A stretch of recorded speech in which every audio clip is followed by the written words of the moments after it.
This is a Nissan Navara ST-X. It's a dual cab 4x4 ute.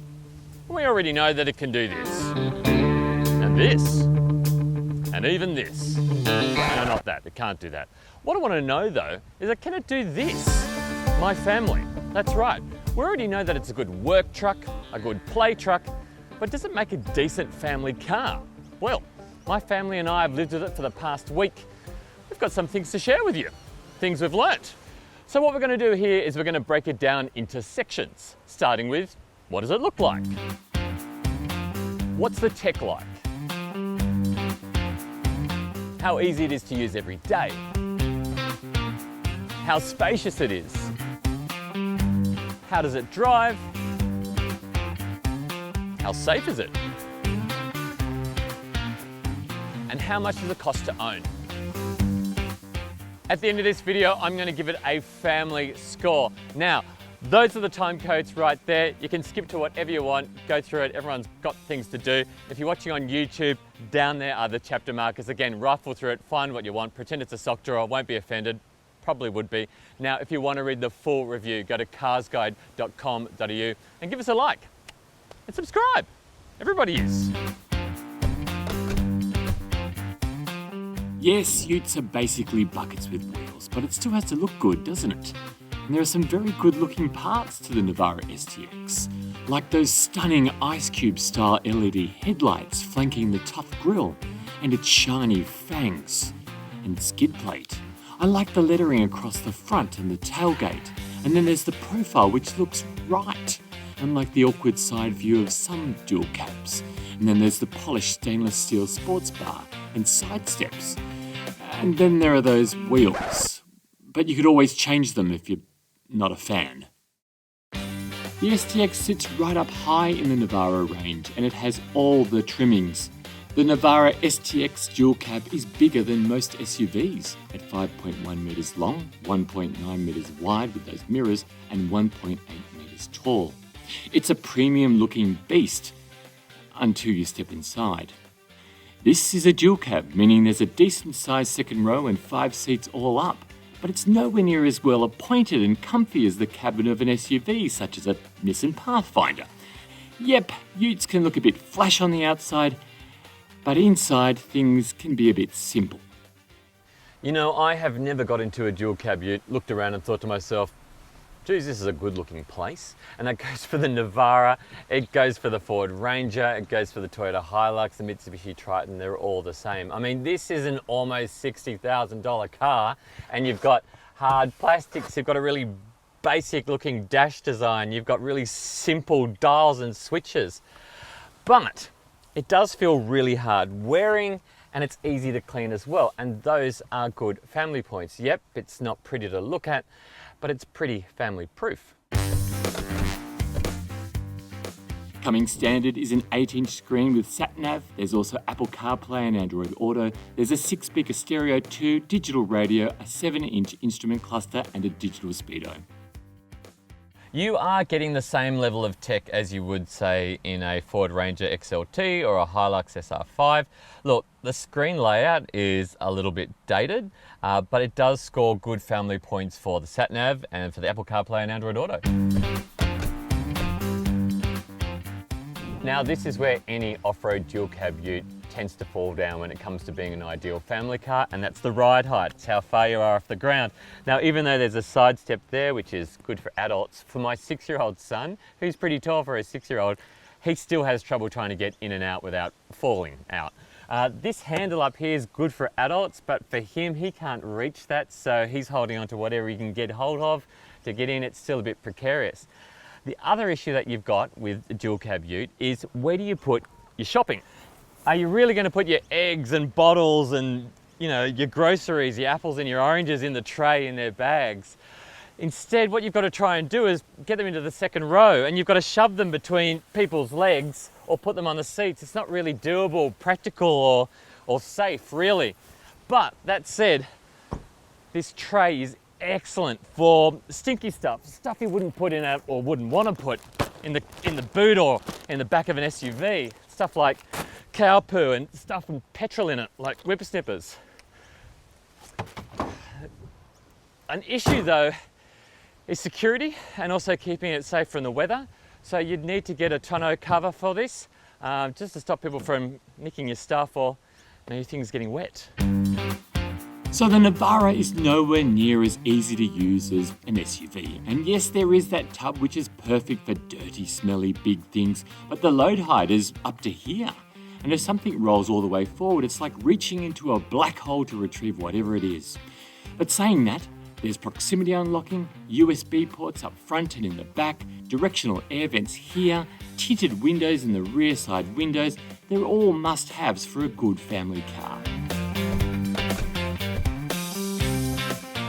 The second row is not very leg-roomy. In fact, sitting back there makes you feel like you're getting a piggyback from the front passenger. But it does make your kids feel closer, which can be good or bad.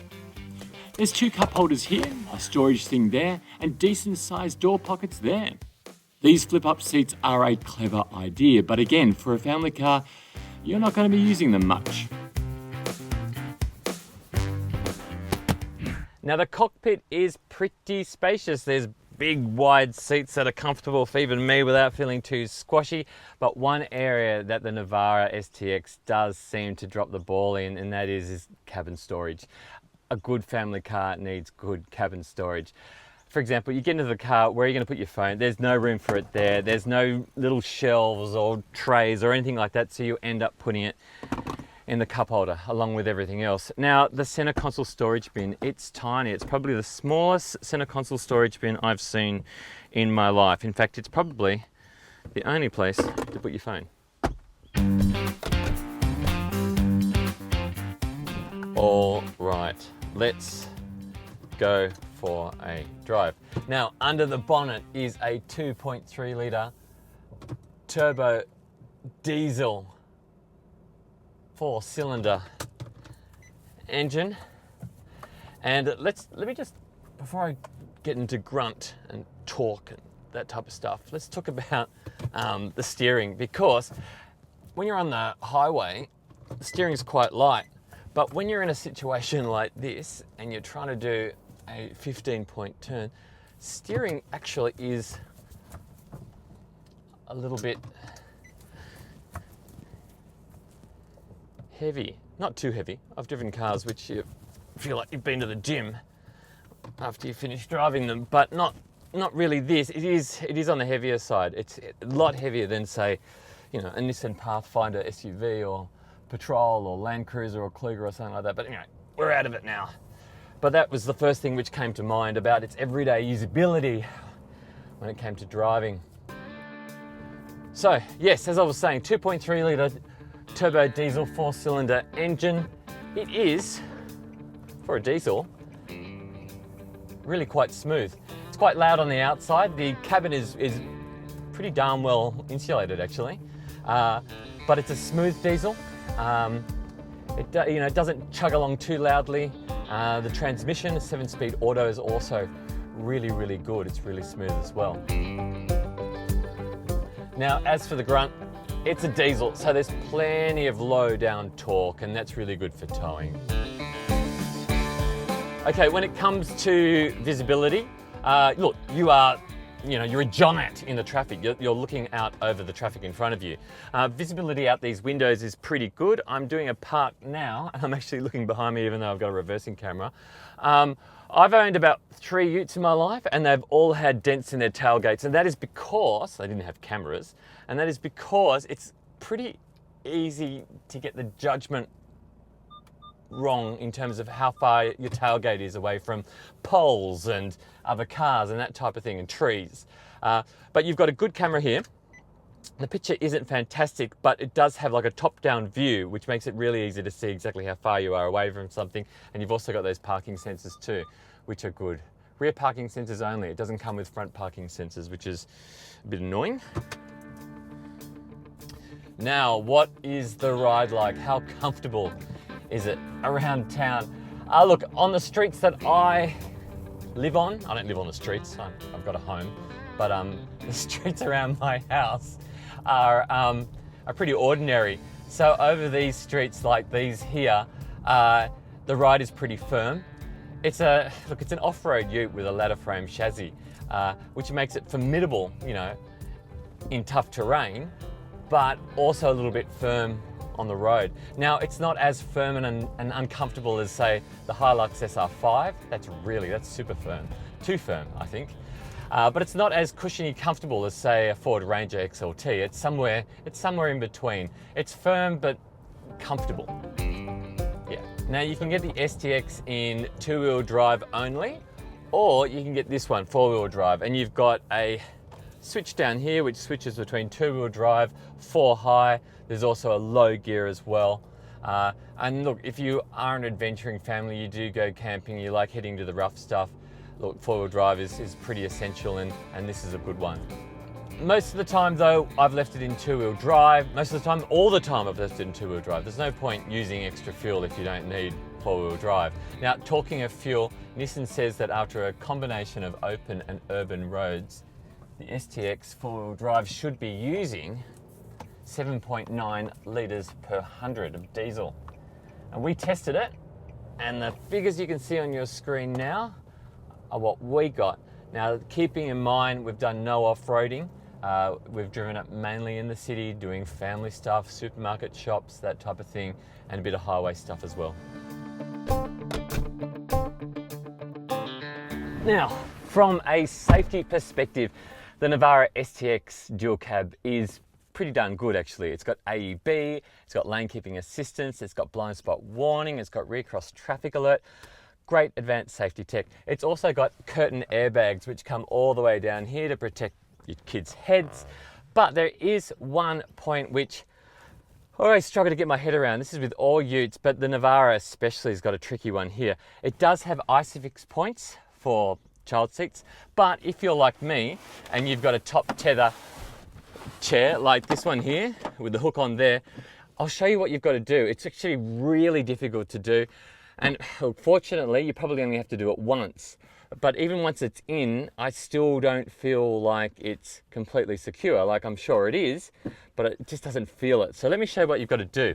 So normally that goes down and hooks onto a metal latch on the back of the, you know, the rear of the chair. But in the case of the Navara, what you've got to do is you have to hook it through or loop it through that loop there, pull it across, and then you have to latch it onto this loop here. Now you've got to pull that all the way across, and that goes in like that. It's a hard process to get right, and once it's in, and that's not even in right yet, once it's in, it just doesn't feel 100% secure either. So there we go. You've got to tighten the strap, but even then, and tighten the strap's hard as well because you can't get any room in there. And of course, you got to do the same thing with the seatbelt here as you normally do. That goes across there like that.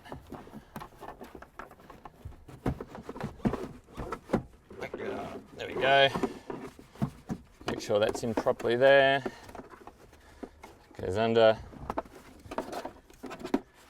And then that goes in like that. Now, that's in. That's legally how it should go, but still, that setup there for the tether just doesn't feel right. There you go. Now, the Navara ST-X with an automatic transmission and four-wheel drive costs almost $60,000. At the time I did this video, Nissan were offering a special deal if you're a business owner as well. You get a 5-year unlimited kilometre warranty. The pricing is capped as well, and there's also 5 years roadside assistance as well. Pretty darn good.